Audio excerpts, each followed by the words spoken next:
Bonsoir et bienvenue à Albinon, dans le Haut-Valais. Ça vous dit quelque chose? Oui, souvenez-vous, c'était il y a un an. Et cette soirée du 30 novembre restera donc historique pour tout le village. Les 101 votants ont accepté à 71 voix oui, 29 non et une abstention cette initiative sonnante et trébuchante. On prend les mêmes et on recommence, enfin presque. Nous ne pensions pas trouver la foule ici à Albinon, mais au moins quelques habitants à qui la commune a offert 20 000 € par personne. Une telle initiative a fait le tour du monde, alors qu'en est-il 12 mois après? Volets clos et rues désertes. De ce côté-là, rien n'a changé. Le calme reste l'un des arguments majeurs, le charme aussi. Dans le bistrot du village, Marianne est toujours au rendez-vous en attendant le client, ou plutôt en attendant l'habitant. Elle essayait pour rester les jeunes ici, et donc pour ça, ils donnent aussi de l'argent pour rester. Mais ils ne sont pas venus. Oui, une famille, elle est là.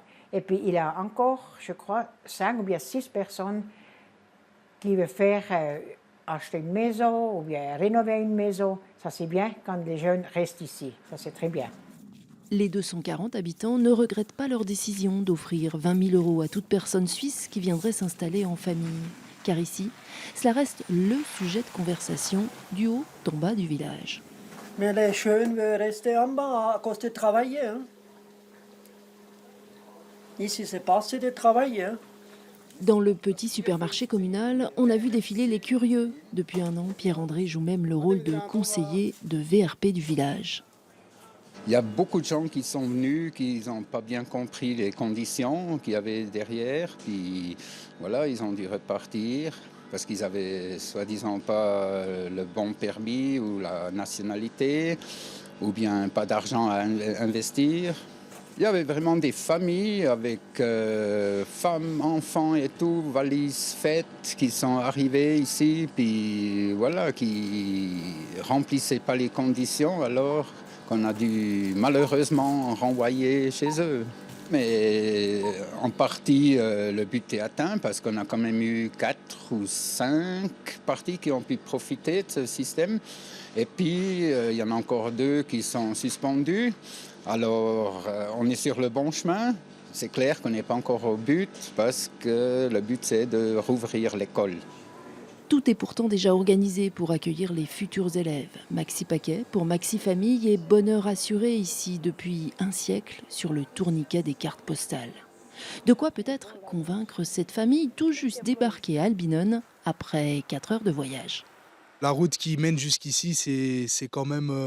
ça fout le vertige, il faut le reconnaître. Mais bon, c'est joli, c'est quand même joli, franchement. Il faut venir voir, quoi. Il faut venir voir. Vous venez d'où? De Strasbourg, en Alsace.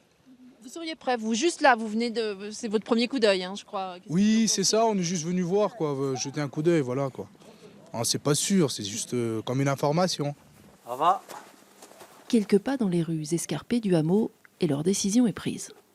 On est venu, on a vu une belle vue, on a un peu fait on était un peu les touristes dans le village, bon, c'était bien, c'était sympa.